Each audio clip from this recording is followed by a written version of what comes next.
Imagine this. No trumpets, no golden banners, no legions marching in step over stone.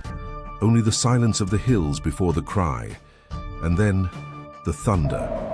The crunch of a stone makana splitting a skull. The deadly whistle of a sling hurling a stone 100 paces. The sharp cry of a fallen warrior, whose name no one will remember. This is not Rome. This is the heart of the Andes. And here, war is not called glory. It is called kepi, sacred duty. The Sapa Inca, son of the sun, commands the expansion of Tahuantinsuyo, the world in 4 parts, and thousands of men leave their alis, their fields, their families, to march along roads that climb into the clouds. They carry spears of fire-hardened wood, slings of braided wool, thick cotton armor called escalpilicas, and the weight of an oath, to serve Inti, the state, the cosmic order. But when the battle ends, who cares for those who do not die? They are not the heroes sung in Harawis. They are not the generals returning with prisoners and spoils. They are the others.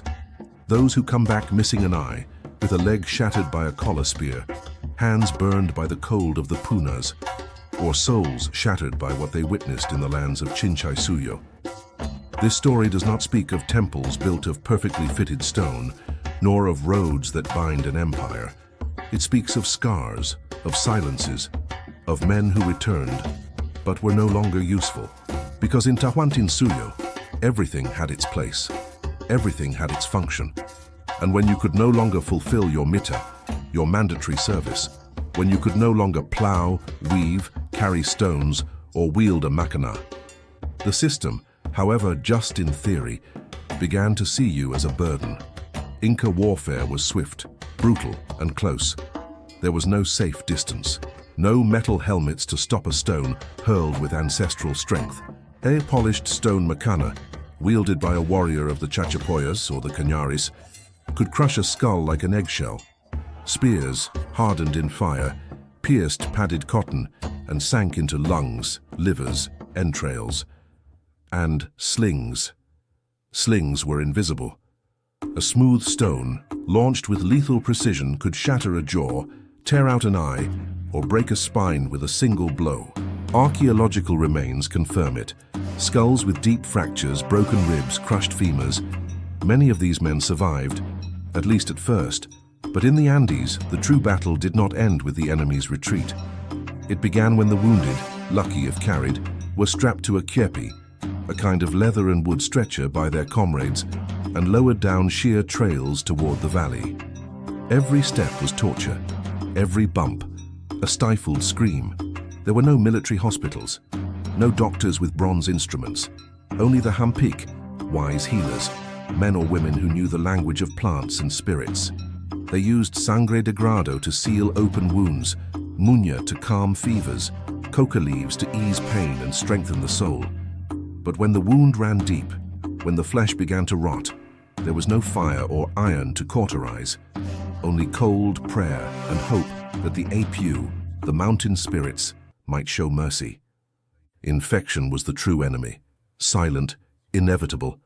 A cut on the leg, a splinter of spear in the side, and within days fever rose, skin blackened, the stench of death arrived before the final breath.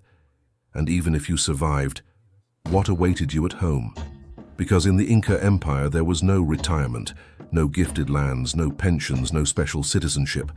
The system rested on aini, reciprocity, and mita, rotational labor for the state. Every man owed his strength to his elu and to the Inca. If you returned with a leg amputated, who would plow your field? If your hands trembled from trauma, who would weave your clothes? If fear kept you from sleeping and you screamed in the night, who would share your roof? The Inca state proclaimed that neither the blind nor the lame went hungry, and in times of peace, perhaps it was true. The kolka storehouses, filled with maize, quinoa, and chuño, stood ready for all. But in practice, usefulness was the currency of worth, and a man who could no longer fulfill his duty began to disappear, not by decree, not by expulsion, but through lowered glances, uncomfortable silences, the burden he became to his own family. Because in a society where every kernel of maize counted, where every hand was needed to weave, sew, build, a broken body was a weight. And worse still, a broken soul. Because yes, they existed too, those who returned without visible wounds, without blood on their clothes, but with empty eyes. Men who refused to speak of the battle against the Chankas, who trembled at the sound of a sling, who hid in caves avoiding the Inti Raymi festivals. Today we would say they suffered from post-traumatic stress disorder, but in the 15th century Andes, there was no name for it. People only said their kamaken, their soul, had been lost on the battlefield, or that a supe, an evil spirit, had taken hold of them. The Hampik tried to retrieve their souls through rituals, coca offerings, mulu incense smoke, dawn chants. But sometimes the soul did not return. And then, what did the empire do with a man whose mind no longer served the cosmic order? It did not punish him, but it did not honor him either. It simply left him behind.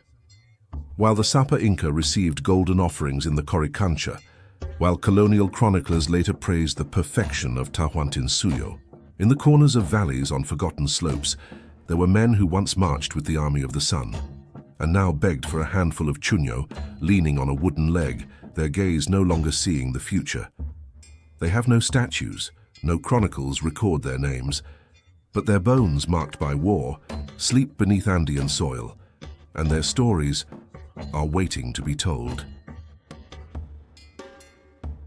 Tahuantinsuyo presented itself to the world and to history as an empire of justice. Neither the blind nor the lame go hungry, chroniclers repeated, echoing the Inca ideal. And in many ways it was true. The kolkas, state storehouses, overflowed with food for times of scarcity. Roads connected villages. Chasqui messengers ran tirelessly to maintain order. But the ideal was not always reality. Because when a warrior returned with a leg shattered by a Cañari spear or a back scarred by Chanka sling stones, his fate did not depend on the state. It depended on his ailu. And an ailu already overburdened by tribute, by mita labor, by the empire's constant expansion, did not always have room for another mouth that could no longer work.